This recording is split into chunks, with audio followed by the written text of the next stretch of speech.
Welcome back into Front Office Sports Today alongside Baker. I'm Renee, and we're getting into a historic end of an era. It's been an incredible 23-year run. If you can't tell by the laugh of ESPN's Around the Horn host. And yes, we have the final episode this Friday. And Tony Reali's in the house. Tony. Congratulations on an incredible run since you've been hosting 2004 to now. And we just appreciate you for joining us on the show, I appreciate Tony. you for acknowledging history and an era. I didn't know I was making history or in an era when I was doing it. Legend, yes. And it's crazy because you've been the host since that day after the February 2004 Super Bowl. Can you imagine that? And 21 years ago. 21 years ago. And you went from Stat Boy on Pardon the Interruption to now the Tony Reali of Around the Horn. And you've mentioned you're a feelings guy. You've talked about that extensively. And I'm sure you keep getting asked as you talked about, what are you feeling? Have there been tears? Have there been a big moment? But I'm curious, is there a moment this week especially that's really jumped out at you that, you know what? I did my part in building a great broadcast for ESPN with Around the Horn. I feel that in my bones. I feel that in my bones. What I feel is the connection with viewers, you know? I think we've all lived a little publicly while we do a show, and we have feedback, and we're getting that. And I've received some of the kindest words throughout my career, but at this moment, it is a lot of positivity, which is a beautiful thing to wrap yourself in. But if there was one moment this week on the show, it's saying goodbye to the people I've worked with. Now, I have a job where I talk to people every day, but via a satellite, like Zoom. So I've been in the same space with people I genuinely love and work with 4, 5, 6 times. I've been in the same space as Woody Page, who I've done 4,000 episodes of TV with. Some people would say, I'm sorry for that. Right. No, we love You've Woody been fortunate, Page. Right, but I was telling you this as I sat down, you know? You're not always guaranteed a goodbye in life. Right. And that's a truth of real life, right? You might not be able to say goodbye to somebody. Life may just throw a monkey wrench in everything. So having that moment to express gratitude is a wonderful feeling. Well, I think also, you mentioned the 4,000 episodes. I mean, we've all grown up or watched Around the Horn in some capacity during our lives. And Nick Wright from Fox Sports this was too much. Actually said Around the Horn is the single most important show that ever existed. Well, that might be a bit hyperbolic. What do you sort of want Around the Horn's legacy to be when you look back in a time capsule at this moment? I would first value everybody's opinion. And if it was the exact opposite of that, I would say, sure, make your case like you're on Around the Horn and I'll score you. I would give him some points for saying that, take some points away. I mean, I think the connectivity is a little bit of it's not a magic trick, but it was something I was intentional about. This is a show about sports. And I know I've talked about journalism in some interviews, and we all love that. We saw people who did journalism for newspapers on TV, and then it was expanded to radio people and beat reporters. When they were on our TV, we were doing commentary on our show, and we were having fun with it in many places. And the evolution to maybe talk about things that I felt were important parts of the stories, the feelings, Renee, you just talked about, and the heartfelt nature of stories, that was an evolution of the show. I'm proud of that. I'm just proud introducing voices. I'm proud that the show was a place where you can maybe meet somebody new that could feel like you were having a great conversation about sports with. And what's great is during your time on the show, you met somebody new. You're now wife. You've gotten married. You've had 3 children. You've evolved as a man. And also what I appreciate is not only did you grow through the show, but so many others have talked about how the show, Mina Kimes, J.A. Adonde, various panelists that you've had on the show that mentioned they evolved in their careers, ability to talk sports, and even just being a part of the changing landscape, whether it was the all-black panel or bringing more women involved. How did you find that blend to be so successful for so many years of your evolution, being that warm, engaging personality that we feel right now on the show, to also invite others in to be a part of that Around the Horn family? Well, I mean, I do think my dream was to be a sportscaster, but being a TV host, you know, your job is to snap the ball and put other people in position to win. You're a center in some ways. I know you could host like a point guard. You could host like Steph Curry and shoot 35-footers. That's not the type of way I felt that show needed a host to be. So it's about setting people up. And the job of a opiner, a columnist, is to show people their view, their point of view. It's about perspectives. So when I first started on the show, it was a panel of 5 to 6 who are working every show, and that's a wonderful dynamic. We have that on PTI. You know, Tony and Mike are going to be on every day. And I thought it would be important to have a little differentiation.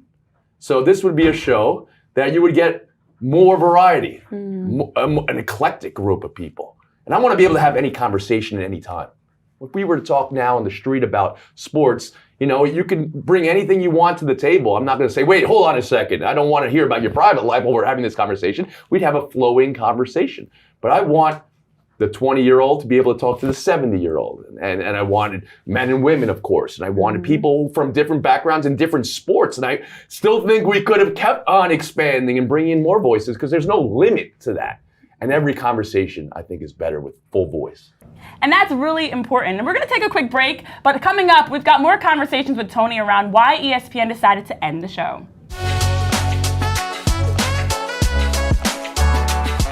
And welcome everyone back to Front Office Sports Today with Renee Washington, Baker Machado. We're joined by Around the Horn host Tony Reali in studio. You found out about the cancellation in a New York Post article. Yeah. I mean, I think that they were thinking about it. Right. Yeah. But you've also said in interviews there was still gas in the tank. That you thought the show could still keep going. Yeah. You know, former panelists like Jamie Ariotti have said it was too woke. Politics maybe played a role in this. Do you know if that was true? And do you know why ESPN decided to end the show? I don't know if I have an answer. I don't know if I need an answer. I mean, a creative difference in the network decision making that's understandable to me. I can live with that. If you believe the show was one thing or the other, show me. Give me 20 examples. Give me 30 examples. That's how I feel.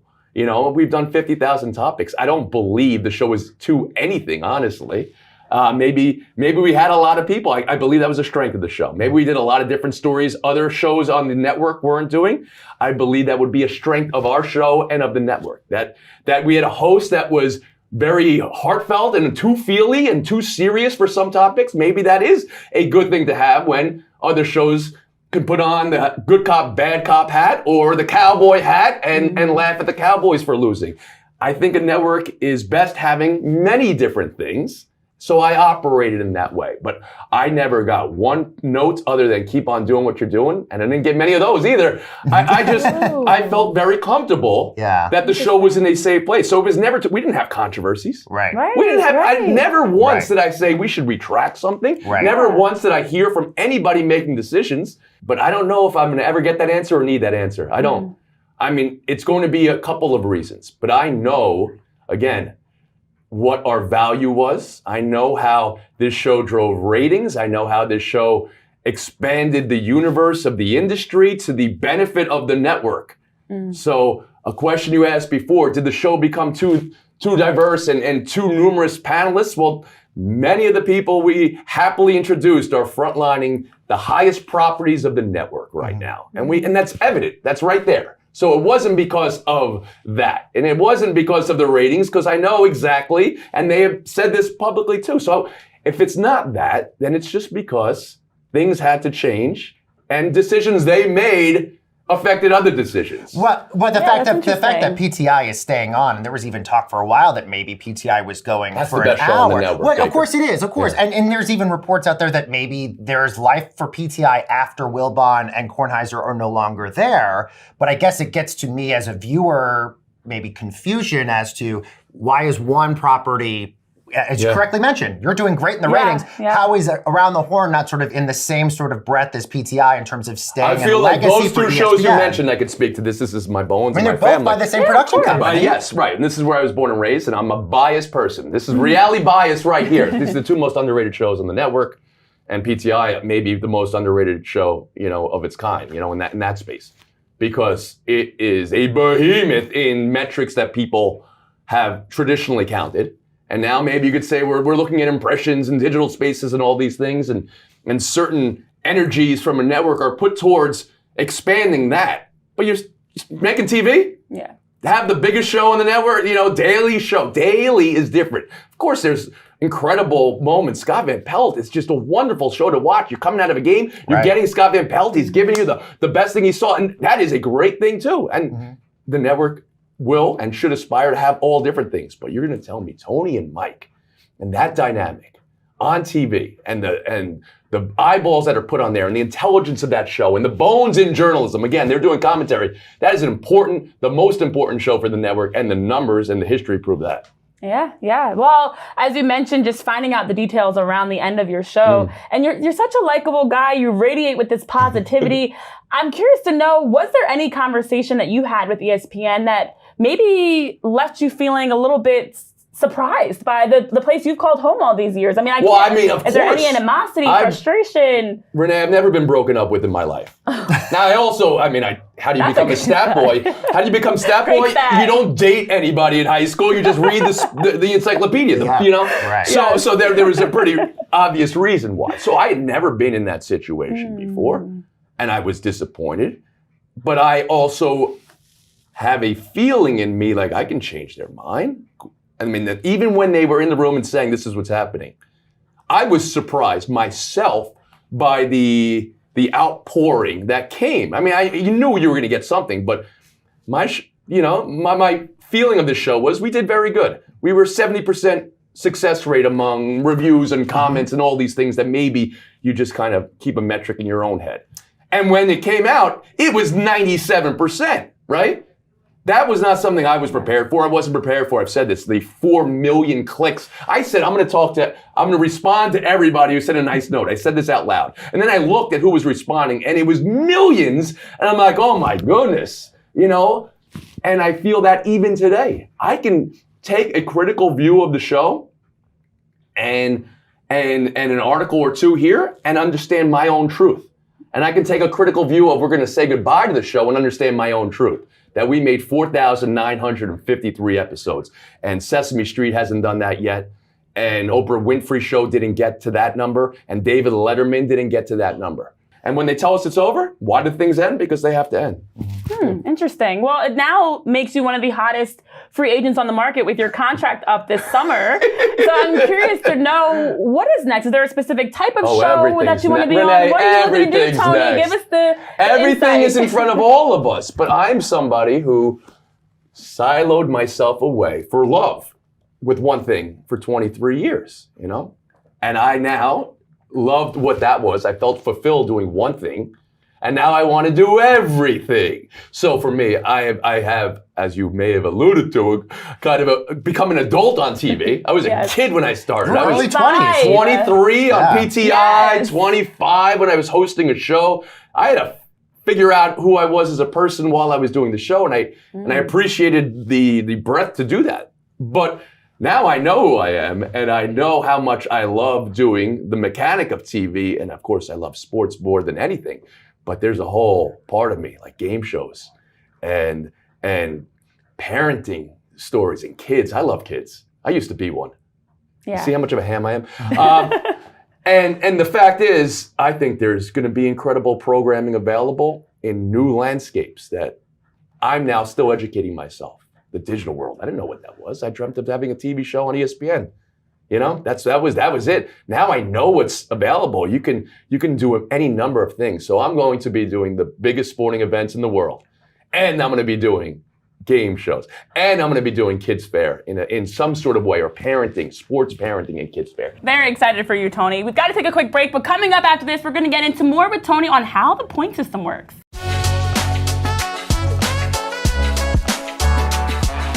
And welcome back into Front Office Sports today. Baker, Renee here alongside Tony Reali. And Tony, one of those burning questions that I feel like a lot of viewers have, and I know even over the years as I've watched, how do you give points? Because it feels very, are you getting help? Give us the landscape of Am I point giving made. help? Is it you just off the cuff? Are you I saying like I that needed point help thing. giving points? That boy in your ear? Like, I mean, what exactly I'll tell you, is so the here's what it process is. for a point? And I'm going to talk a little bit more about this in our finale, because I do want to pull the curtains back. Yeah, absolutely. Is there an Oz back behind the curtain that we're missing? We were watching Wicked on the regular with the kids right now. Oh. Love that. So I think it was important for the scoring to be fun, relatable, unpredictable, or maybe the show in general, relatable and unpredictable. For me, that's a stick for any TV show I want. A sitcom, I want it to be relatable and unpredictable. So I'm trying to make the panelists come off as human, even while making this great sports argument as possible. And I'm trying to make something unpredictable in the show.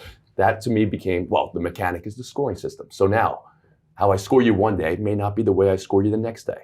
Because life, this is going to sound so silly and I Give take us the myself cliche. life scores you differently every day, Renee. Some days stats will get you points. Some days experiential in the locker room, access will get you points. And some days, being the most natural person that you are and showing people who you are may get you points, depending on what it is. I mean, we're talking about Judge versus Ohtani. So give me that, or we're talking about the Knicks versus the Pacers. Well, there's ways to do it with stats. There's ways to do it with experiences, but be on your toes because I'm going to score you different every day. Tony, we got time for one more question. What do you got? What is the most interesting thing that we have never seen on Around the Horn that has happened behind the scenes or a conversation with a panelist that you will remember the most over the course of the 20 plus years of being on this that we've never seen or witnessed? Well, I mean, I do think the scoring is probably that answer. That's one answer. The second is that I would try to purposely make everybody forget they were on TV right before you went to TV. This was a trick I would pass on to you, right? If you're interviewing somebody who is either maybe anxious, because we all have our anxieties before we go on, nervous, whatever. We sat down in our chairs and had them request music, whichever they like. I remember this because Bill Plaschke, the 9-time columnist of the year, always picked ABBA. So now we're listening to Dancing Queen or the Waterloo or, with all these things, and it would not necessarily land with the 3 other panelists, but he'd be in his chair doing his little Plaschke dance. And now we're making fun of his music. And now we're talking about, well, here's what, at the wedding I danced him up, and now we're in a complete conversation that's different than, while they're still in the back of their head thinking about Pacers versus Knicks, they're already in a space now where they're more relaxed, and then you're just ripping the show. Wild. Love that. Well, He'd be great. congratulations on an incredible run, because when you started back February 2nd, 2024, the world was clamoring around the controversial halftime show by Justin Timberlake and Janet Jackson. I was more into the Patriots necktie beat the or Panthers. Yeah, I know. I had to put on a tie that day. Yeah, but you see, I mean, dress for the job you want was the Yes. expression that we used at that moment. Now I don't know what my job. Would I want to be a motorcycle, gang leader or whatever? Still looks good. You definitely give it motorcycle vibes. But thank you for all the tremendous work over the years with Renee all Baker, the incredible episodes of Around the Horn of nearly 5,000 is upwards of that we're getting at. So fantastic run. And now we get to see the next chapter for you, wonderful Tony job Reali. on FOS today, guys. Thank you so for much. making me feel at home. Thanks, Tony. Now let's see what's bubbling over at the FOS